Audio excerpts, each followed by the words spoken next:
Hello viewers, कैसे हैं आप सभी लोग। आज हम इस क्लास में पढ़ने जा रहे हैं chapter number first class 8th का इंट्रोडक्शन पार्ट। तो इंट्रोडक्शन पार्ट का मतलब है कि अपन को इस चैप्टर में पढ़ना क्या क्या है। इससे ये मतलब है कि अगर आप जब एक्सरसाइज करने बैठोगे तो आपको लगेगा कि यार तो मैंने पढ़ रखा है।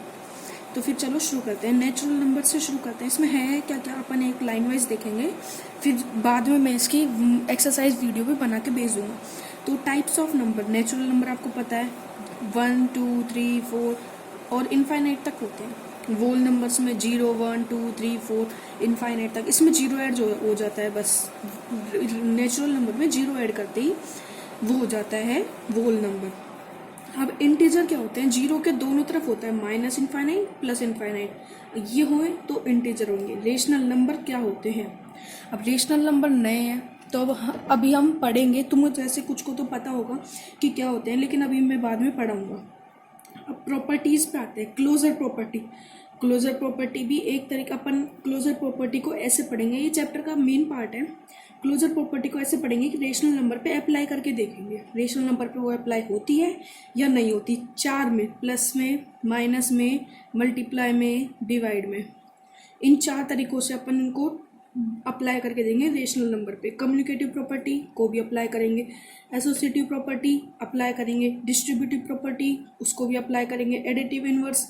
अब एडिटिव इनवर्स क्या होता है, एडिटिव इनवर्स मतलब उसका साइन चेंज हो जाना। अब अपन साइन चेंज करेंगे, किसका साइन चेंज करेंगे, कोई भी नंबर दिया होगा, जैसे आपको पेपर में दिया होगा -5, तो अब इसका अब लिखा आएगा right the additive inverse of -5, तो आपको क्या लिखना है 5, ओनली 5। अब तो आपको आंसर में कैसे लिखा है, the additive inverse of -5 is 5। Multiplicative inverse अपन को दिया होगा 5। अब मैं आपको एक ट्रिक बताता हूँ, जो 5 है जिसका कोई नहीं होता उसका भगवान होता है। एडिटिव मल्टीप्लिकेटिव इनवर्स मतलब उसका रेसिप्रोकल। अब रेसिप्रोकल जो नीचे है उसको ऊपर लिख दो, जो ऊपर है उसको नीचे लिख दो। अब इसका 1 लिख दो नीचे। अब इसका मल्टीप्लिकेटिव इनवर्स क्या होगा 1/5। हमें रेसिप्रोकल ही तो करना है मल्टीप्लिकेटिव इनवर्स में। ये दोनों पार्ट समझ में आए तो आगे बढ़ते हैं। अब आपसे पूछेगा रेशनल नंबर और नंबर लाइन, ये बताओ रेशनल नंबर और नंबर लाइन को रिप्रेजेंट करना है तो ऐसे नंबर लाइन बनानी है, फिर उसमें रेशनल नंबर ढूंढना है। अभी मैं बताऊँ आपको सब कुछ। अब चलते हैं rational number between two rational numbers, इसको भी अपन समझते हैं। तो पहले अपन समझते हैं रेशनल नंबर्स क्या होते हैं। तो पहले लिखेंगे rational numbers, rational numbers. Rational number ऐसे नंबर्स जिन्हें P/Q की फॉर्म में लिखा जा सकता है, where Q is not equals to 0, Q not equals to 0 हो और ये दोनों नंबर को प्राइम्स हो, को प्राइम, ये दोनों नंबर को प्राइम हो। समझ रहे हो आप। रेशनल नंबर क्या होते हैं जिन्हें P/Q की फॉर्म में लिख सकते हैं, where Q not equals to 0, दोनों को प्राइम हो और ये दोनों नंबर इंटीजर्स होने चाहिए। क्या, INTIGERS। अब मैं आपसे कुछ पूछता हूँ, -1 क्या रेशनल नंबर है? हाँ बिल्कुल है। अगर मैंने बताया था ना अभी यहाँ पे कि जिसका कोई नहीं होता उसका कौन होता है, भगवान, एक। अब ये भी एक रेशनल नंबर बन गया। कैसे अप्लाई करके ये P/Q की फॉर्म में है, Q नॉट इक्वल्स टू 0 है, ये दोनों को प्राइम है, इंटीजर्स भी हैं, ये दोनों इंटीजर्स भी है। अब दूसरा पूछते हैं 5, क्या ये रेशनल नंबर है? बिल्कुल है। ये 5, इसके ऊपर नीचे 1 लगाया है, तो ये देखो Q नॉट इक्वल्स टू 0 है, P/Q की फॉर्म में, ये दोनों इंटीजर्स भी है। ऐसे अपन को नेशनल नंबर पता लगाते हैं। अब क्लोजर प्रॉपर्टी देखते हैं, क्लोजर प्रॉपर्टी क्या होती है। क्लोजर प्रॉपर्टी अब अपन इसको अप्लाई करेंगे किसमें, रेशनल नंबर पे। रेशनल नंबर पे अप्लाई कर दिया, अभी करेंगे, करा नहीं है। अब चलो रेशनल नंबर अपन क्या लें, जैसे ए बी ले लेते हैं, A/B प्लस में C/D इक्वल्स टू, ये एक रेशनल नंबर होना चाहिए, ये एक रेशनल नंबर होना चाहिए। अब चेक करते हैं, अपन कोई भी नंबर ले, जैसे 1/5 प्लस 2/5, अपन को ये चेक करना है ना। इसको चेक करने के लिए अब अपन इनका जब ये ऐसे दो नंबर दें तो एलसीएम सेम करना पड़ेगा, लेकिन इस टाइम तो अपना एलसीएम है तो 5 को 5 लिखेंगे, ऊपर 2 + 1 3। तो क्या ये रेशनल नंबर है? मैं आपसे कमेंट बॉक्स में पूछना चाहूँगा क्या ये रेशनल नंबर है, यस या नो।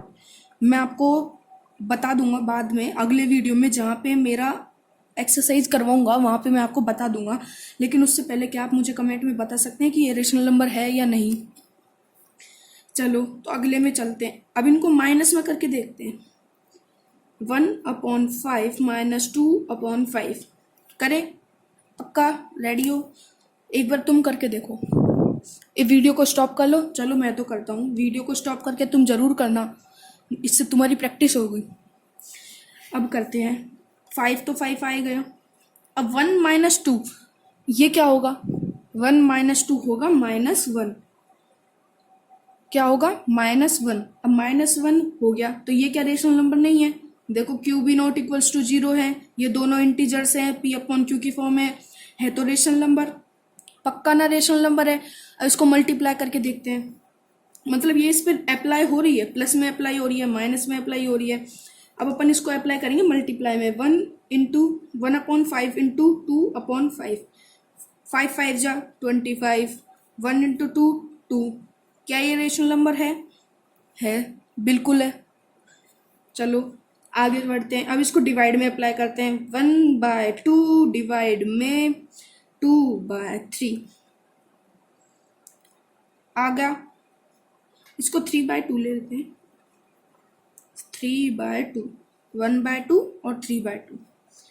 अब देखो मैंने आपको एक चीज सिखाने जा रहा हूँ कि जैसे भी ऐसे डिवाइड आ जाए, किसी भी एक रेशनल नंबर को दूसरे रेशनल नंबर से डिवाइड करने को बोल दिया जाए तो अपन को क्या करना है, पहला नंबर तो एज इट इज उतारना है, दूसरे नंबर का रेसिप्रोकल करके मल्टीप्लाई लगा देना। मल्टीप्लाई लगाया, अब रेसिप्रोकल कर दो। आ गई समझ में? एक बार वापस समझ लो। पहले नंबर को तो ऐसे कैसे रहना है, दूसरे नंबर को मल्टीप्लाई करके उसको रेसिप्रोकल कर देना है। अब 2 से 2 कट गया, क्या बच गया? 1/3 लिख देते हैं। 1/3 क्या ये रेशनल नंबर है? बिल्कुल है। चलो अब अपन इसको डिवाइड पे हो गई। अब अपन चलते हैं अपनी नेक्स्ट प्रॉपर्टी, जिसका नाम है कम्युनिकेटिव प्रॉपर्टी। अब कम्युनिकेटिव प्रॉपर्टी में क्या करना है अपन को, उसमें ये होता है अपन को चेक करना है क्या A + B इक्वल होगा B + A के। अब अगर इसको रेशनल नंबर में देखें तो A/B + C/D इक्वल होगा C/D प्लस में A/B में। अपन चेक करते हैं। चलो A और B की वैल्यू लेते हैं, C और D की वैल्यू यहीं से लेते हैं अपन। 1/5 प्लस में 2/5 क्या इक्वल होगा, हमें चेक करना है, अभी पता नहीं है। 2/5 प्लस 1/5 चेक करना है अपन को ये। तो 5 का 5 आ गया, ये आ गया 3/5। इधर भी अपना कहाँ गया, ये रहा 3/5 आ रहा था। इसको भी चेक करते हैं। 5 का नीचे का 5 आ गया। 2 + 1 क्या होगा? 3/5 ये इक्वल आ रहा है क्या? अपना इसको एडिशन में हो गया। अब अपन इसको करेंगे सब्ट्रैक्शन में, सब्ट्रैक्शन में। अब चेक करते हैं क्या A/B - C/D इक्वल होगा C/D - A/B। चेक करते हैं। A और B की वैल्यू अपन वही लेते हैं, 1/5 - 2/5 इक्वल होगा क्या, हमें चेक करना है। 2/5 - 1/5, ये 5 का 5 नीचे आ गया। 1 - 2 अपन ने इधर करा था -1 इक्वल्स टू 5 का 5 नीचे आ गया। 2 - 1 1 होता है। अब ये डेफिनेटली इक्वल नहीं है क्योंकि इधर माइनस का साइन आ रहा है और इधर माइनस नहीं आ रहा, तो ये इक्वल नहीं है। अपन इसको नॉट इक्वल्स टू कर देंगे, तो ऊपर से ही नॉट इक्वल्स टू कर देंगे। कोई पूछे आपको क्या कम्युनिकेटिव प्रॉपर्टी सब्सट्रैक्शन में रेशनल नंबर में अप्लाई होती है, तो उसका आंसर होगा, मेरे को आप कमेंट सेक्शन में बताना। मैंने आपको 2 सवाल दिए हैं, एक तो इधर मैंने इसको पूछा है क्या ये रेशनल नंबर है, और दूसरा यहाँ पूछा है कि कम्युनिकेटिव प्रॉपर्टी क्या सब्सट्रैक्शन में अप्लाई होती है रेशनल नंबर पे। ठीक है, तो अपन अब बढ़ते हैं अपनी next property, associative property. Associative property में अपन को क्या पढ़ना है, अपन इसमें देखते हैं कि जैसे दो रेशनल नंबर है a upon b plus c upon में d। तो चलो एसोसिएटिव में देखते हैं, अपन को तीन रेशनल नंबर गिवन होंगे e अपॉन f। ये दोनों तीनों रेशनल नंबर हैं। अब अपन इसको चेक करने हैं, पहले इन दोनों को ऐड करेंगे। क्या ये इक्वल होगा a upon B plus C upon D plus में e अपॉन में f? क्या ये इक्वल होगा? इन दोनों को ऐड करेंगे फिर इसको ऐड करेंगे, चेक करते हैं अपन। तो a अपॉन बी की वैल्यू लिखेंगे 1/5 प्लस में 2/5 प्लस में 3/5। क्या पहले इन दोनों को ऐड करेंगे फिर इक्वल होगा, अपन को चेक करना है इक्वल किसके इक्वल होगा। इक्वल भी चेक करना है, 1/5 प्लस 2/5, इन दोनों को पहले ऐड करें और फिर ऐड करेंगे 3/5। अपन इसको अब चेक करते हैं। चेक करने का एक सीधा सा तरीका है, 1/5 को सिंपल रहने देते हैं, प्लस में 5, 2 + 3 5, ये 5 का 5 आ गया, इक्वल्स टू 1/5, ये अपन ने 3/5 आएगा इसका, 3/5 प्लस 3/5। अब ये देखो, ये 5 प्लस ये 6 कितना हो गया, ये 5 का 5 तो नीचे आ जाएगा, 5 + 1 6/5 इक्वल्स टू किसके होगा, 3 + 3 6, 5 का 5 नीचे आ जाएगा 6/5। ये सही है, एडिशन में ये वर्क करती है एसोसिएटिव प्रॉपर्टी रेशनल नंबर्स में। अब मैं आपको बता दूं, आपको खुद को प्रैक्टिस करनी है घर पे जाके कि ये सब्ट्रैक्शन में SUB में ये अप्लाई होती है या नहीं है। अभी मेरे साथ कॉपी पेन लेके बैठिए और फिर ट्राई करिए कि ये एडिशन, ये क्या प्रॉपर्टी सब्ट्रैक्शन में अप्लाई होती है। मैं बता दूं कि ये सब्ट्रैक्शन में अप्लाई नहीं होती, ये सब्ट्रैक्शन में अप्लाई नहीं होती, और ये मल्टीप्लिकेशन में अप्लाई होती है, और फिर ये डिवीजन में अप्लाई नहीं होती। अब आपको इन तीनों को चेक करना है, ये आपके सही, मैंने आपको आंसर बता दिए, अब आपको चेक करना है ये होती है या नहीं होती। आपको ट्राई करके देखना है अपने हिसाब से, एक एग्जांपल लेके। आप इसमें भी एक दूसरा एग्जांपल लेके ट्राई कर सकते हैं। ये हर टाइम अप्लाई होती है, किसी भी कंडीशन में ये अप्लाई, ऐसा हो नहीं सकता कि ये अप्लाई नहीं हो। तो चलो अपन डिस्ट्रीब्यूटिव प्रॉपर्टी में पढ़ते हैं। अब आपको डिस्ट्रीब्यूटिव में ऐसे दिया होगा 1/5 इंटू 2/5 प्लस 1/5 इंटू 3/5। आपको ऐसा दिया होगा क्वेश्चन। अब आपको बताना है इसमें आपको क्वेश्चन ऐसा आएगा, जैसे ये क्वेश्चन आ गया तो आपको बोलेंगे कि आपको डिस्ट्रीब्यूटिव प्रॉपर्टी लगा के इसको सॉल्व करना है। कैसे करोगे आप डायरेक्ट पहले इसको इससे मल्टीप्लाई करोगे, इसको इससे मल्टीप्लाई करोगे। तो डिस्ट्रीब्यूटिव प्रॉपर्टी ये नहीं है। डिस्ट्रीब्यूटिव प्रॉपर्टी में क्या होता है, इसमें देखो ये 1/5 इसमें भी है, 1/5 इसमें भी है, तो अपन को दोनों से बाहर निकाल लेना है। 1/5 बाहर आ गया, फिर बचा क्या, 2/5 इसमें से बचा, लिख दिया, प्लस बच गया 3/5 बच गया। अब इसको सॉल्व करो, फिर जो निकलेगा वो रेशनल नंबर होगा। ये एडिशन में वर्क कर गई, हाँ कर गई। अब सब्सट्रैक्शन में, ये आपको पूरा निकाल के मेरे को कमेंट सेक्शन में बताना है इसका होगा या नहीं होगा। मैं आपको अब तक 3 सवाल दे चुका हूँ, तीनों के मेरे को आंसर कमेंट सेक्शन में देने हैं। ऐसे देना, फर्स्ट स्लैश आंसर, ये second answer, third answer, okay. Subtraction में मैं आपको ये बता दूं, सब्सट्रैक्शन में भी ये वर्क करती है, सब्सट्रैक्शन में भी ये वर्क करती है। यस, मल्टीप्लिकेशन और डिवीजन में ये प्रॉपर्टी है ही नहीं। तो अपना अब बच क्या गया, अपना प्रॉपर्टीज हो गई एडिटिव इनवर्स और मल्टीप्लिकेटिव इनवर्स मैंने आपको बता दिए थे, वापस बता देता हूँ। Additive ADDITIVE additive inverse and multiplicative inverse MULTI PLACTIVE multiplicative inverse INVERSE।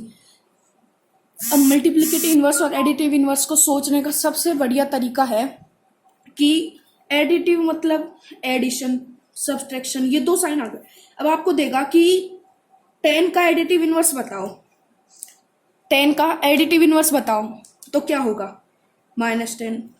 हाँ, बस इतना ईजी है ये। आपको सिर्फ साइन चेंज करके लिखना है, ऐसे लिखना होगा। आपसे पूछा right the additive inverse of 10, तो आपको लिखना है the additive inverse of 10 is -10। आ गई समझ में? -5 हो गया, इसका 5 होगा, सिर्फ साइन चेंज करना है। अब मल्टीप्लिकेटिव इनवर्स में आ जाएंगे। मल्टीप्लिकेटिव इनवर्स में क्या होता है? रेसिप्रोकल होता है। जैसे अपन को दे दिया 1/5 दे दिया, अब right the additive inverse of multiplicative inverse of 1/5। अब इसका मल्टीप्लिकेटिव इनवर्स क्या होगा अपन को ये जानना है, तो उसको रेसिप्रोकल होगा। रेसिप्रोकल मतलब ऊपर वाली डिजिट तो नीचे आ जाती है, नीचे वाली डिजिट ऊपर चल जाती है। इसमें ऊपर क्या है 1, तो 1 नीचे लिख दिया, नीचे क्या है 5। वैसे ये इक्वल तो नहीं है, लेकिन इसका मल्टीप्लिकेटिव इनवर्स ये होगा। समझ गए? वापस समझाऊं? ठीक है, मैं समझा ही देता हूँ, कुछ बच्चों को नहीं आया होगा। मल्टीप्लिकेटिव इनवर्स में होता क्या है, उसका रेसिप्रोकल कर देते हैं। 5 ऊपर आ जाता है, 1 नीचे आ जाता है, रेसिप्रोकल। क्वेश्चन के साथ होता है, आपको पता है 10/2, तो पहले कट हो रहा है तो कट करो, सिंपल बात है। पहले कट हो रहा है तो कट करो, कट गया, 5 बच गया, 5/1 बच गया। अब 5/1 का मल्टीप्लिकेटिव इनवर्स क्या होगा 1/5 हो गया। अब अपन को सिर्फ क्या बच रहा है, rational number line. Rational number को किसी भी नंबर लाइन पे कैसे शो करना है, और दूसरा बच गया find the rational number between 2 rational numbers. अब आपको ये क्वेश्चन पूछेंगे represent 2/5 on number line. Question को एक बार ढंग से समझ लो, रिप्रेजेंट 2/5 ऑन नंबर लाइन। अब नंबर लाइन कैसे क्या होती है, ये देखो, एक लाइन बनाई, आप तो स्किल से बनाना, क्या मैं थोड़ा आलस कर रहा हूँ। बीच में 0, इधर -1 -2 -3, 1 2 3 4। अब ये एक नंबर लाइन है। अब हमको 2/5 किसी भी नंबर लाइन पे रिप्रेजेंट करना है। अब 2/5 को रिप्रेजेंट करने से पहले 5 को रफ वर्क बता रहा हूँ। अब मैं रफ में क्या करना है, इधर मैं लिख देता हूँ रफ वर्क, ROUGH। रफ में आपको क्या करना है, रफ में करना है 5 को ले 5 डिवाइड बाय 2 कर देना है। पॉइंट लगाया, 0 लिया, सॉरी मैं थोड़ा बड़ा कर देता हूँ, 2 कर देना है। अब नहीं है तो पॉइंट लगाया, कहाँ लिखूं यार, मैं तो पागल होता जा रहा हूँ तुम्हारे चक्कर में सॉरी यार। 5 को लिखा 2। अब अपन को पॉइंट 0 लगा दिया 0। अब कितनी बार जाता है 4 टाइम 0, 0.4, 20 आ गया, 20 के माइनस करा, 0 बच गया, 0.4। अपन को बस ये देखना था कि ये 0.4 से पहले है या नहीं है, तो अपन को देखना 0.4 मतलब क्या है, 0 और 1 के बीच में आया है। अगर ये माइनस होता तो 0 और -1 के बीच में है। अगर ये 2.5 होता तो 2.5 है, तो ये 0 और 2 के बीच में होता, या 1 और 2 के बीच में होता। जैसे जैसे नंबर, अब 3.5 है तो 2 और 3 के बीच में, 3 और 4 के बीच में होता। अब 2.5 2 और 3 के बीच में होता। मतलब एक अगला नंबर जैसे होता है 5.5, तो 4 और 5 के बीच में होता। तो अपन आगे चलते हैं, अपन को क्या दे रहा है 2/5, तो नंबर लाइन बनाते हैं। अपन को क्या पता है कि ये 1 और 0 के बीच में है, बनाते हैं दूसरी नंबर लाइन। अपन को -1, अपन को मैंने अब छोटी क्यों बनाई है, आप सोच रहे होगा कि इन्होंने -1 इधर क्यों कर दिया, क्योंकि अपन को वो जरूरत नहीं है। तो अपन को सिर्फ एक -1 दिखाना है, 0 दिखाना है बस, क्योंकि अपन को जरूरत तो बड़ी वाले की है। अब आपको देखना है कि 5 कितना है, 5 है ना ये, और किसके बीच में है, 0 और 1 के बीच में। अपन को ये दोनों चीज पता चल गई, तो अपन को 1 और 0 से 1 के बीच में 5 पार्ट्स, इक्वल पार्ट्स में डिवाइड करना है। कर दो भाई, 1 2 3 4 और 5। तो यहाँ तो 1 आ ही जाएगा, यहाँ 2 आ जाएगा, यहाँ 3 आ जाएगा। हो गया। तो अपन को अब क्या करना है, ये क्या है 1/5, ये क्या है 2/5, क्योंकि देखो 1 पार्ट है और 5 है, पूरे में से 5 है, पहला पार्ट है और कितने सारे कितने 5, तो ये क्या है 2 है और सारे कितने 5, तो ऐसे 3/5, 4/5, और ये हो जाएगा 5/5, ये कट के हो जाएगा 1, मैंने 1 लिख दिया। अब हमको क्या करना था 2/5, ऐसे करा, गोला बनाया और ऐसे लाइन खींच के 2/5, ये रिप्रेजेंट हो गया मेरा 2/5। आ गई समझ में आपको? एक बार आप है ना, अगर आपको समझ में ना आई हो तो वीडियो को पीछे करके वापस देखना। अब अपन चलते हैं, find two rational numbers between another, मतलब ऐसे आएगा क्वेश्चन, आएगा find 5 rational number NUMBERS numbers between 3/5 और 4/6 एंड। आपको ये क्वेश्चन आ गया तो अब आप कैसे करोगे? मैं सिखा रहा हूं ना, मैं किस लिए हूं? आपने ये वीडियो क्यों चलाई है? सीखने के लिए, तो मैं सिखाऊंगा आपको। पहले तो कोई भी रेशनल नंबर दिए हो, पहले तो ये देखना है कितने दिए हैं, 5 निकालने हैं अपन को। फिर देखना है कि अब आपको दोनों नंबर नीचे लाने हैं, 3/5, आंसर लिख रहा हूं मैं ये, 3/5, 4/6। पहले तो आपको इन दोनों का एलसीएम लेना है, क्योंकि इनका डिनोमिनेटर सेम नहीं है। किसी भी, सबसे पहले अगर आपके दो रेशनल नंबर दिए हैं और उनके डिनोमिनेटर सेम नहीं है, तो आपको पहले डिनोमिनेटर सेम करने पड़ेंगे। कैसे करोगे डिनोमिनेटर सेम? एलसीएम लेके। अब इन दोनों का एलसीएम क्या होगा? इन दोनों का कोई कॉमन मल्टीपल नहीं है, तो अपन इनको डायरेक्ट कर देते हैं एलसीएम। इनका एलसीएम आएगा 30। मानते हो ये बात? तो 5 को 6 से मल्टीप्लाई करा, जब 30 बनाए, तो 3 को भी 6 से मल्टीप्लाई करने का 18 हो गया। 4 को 5 से मल्टीप्लाई करा है, जब 30 बनाए, तो 6 को 5 से मल्टीप्लाई करा है, तब 30 बनाए, तो 4 को भी 5 से मल्टीप्लाई करने का 20 बन जाएगा। अब इनके बीच में कितने रेशनल नंबर है? एक 19/30। अपन को चाहिए कितने भाई? 5। गड़बड़ हो गई। तो मैं एक ट्रिक बता रहा हूं, जितने चाहिए उनसे एक ज्यादा नंबर से उनको ऊपर नीचे मल्टीप्लाई कर दीजिए। अपन को चाहिए 5, तो इसको 6/6 से मल्टीप्लाई कर दीजिए और इसको भी 6/6 से मल्टीप्लाई कर दीजिए। आपके, मैं कह रहा हूं, बिल्कुल एक्यूरेट 5 निकलेंगे। अब तो 6 निकलेंगे, क्योंकि एक तो पहले से है, तो 6 रेशनल नंबर निकलेंगे। तो मैं 6 मल्टीप्लाई बाय 18 करते हैं, तो 6 मल्टीप्लाई बाय 18 करेंगे तो 18 मल्टीप्लाई बाय 6, 6 8 जा, तो अपन देखो 18 6 जा क्या होगा? 108 अपॉन में 13 to 6 क्या होगा? 13 to 6, अब 13 to 6 होगा 180। अब आप तो कह रहे हो सर ये तो नंबर बढ़ते जा रहे हैं, तो आप रुको जरा, सब्र करो। आपने वो मीम तो जरूर देखा होगा, कोई इतना सीधा नहीं है। तो अपन 120 हो गया, 180 हो गया। अब इसमें कितने रेशनल नंबर है तुम नहीं लिख सकते क्या? 109 अपॉन में 180, फिर से लिखो 110 अपॉन में 180, 111 अपॉन में 180, 112 अपॉन में 180, 113 अपॉन में 180। अब आप कितने ही लिख सकते हो, जितने चाहिए उससे एक ज्यादा से मल्टीप्लाई कर दो, बहुत सारे आएंगे। आपको इस क्वेश्चन में गलत कोई नहीं कर सकता। बहुत सारा, मतलब इस चैप्टर का सबसे सिंपल पार्ट 2 ही है, एक तो एडिटिव इनवर्स, मल्टीप्लिकेटिव इनवर्स, और दूसरा है ये find rational numbers between the two rational numbers. बहुत ज्यादा सिंपल है ये। अब यहीं पे हमारा चैप्टर का पार्ट खत्म, इंट्रोडक्शन पार्ट खत्म होता है। तो thank you for watching this. You should leave a like and subscribe, and after subscribing you please press the bell icon to get notifications. Thank you.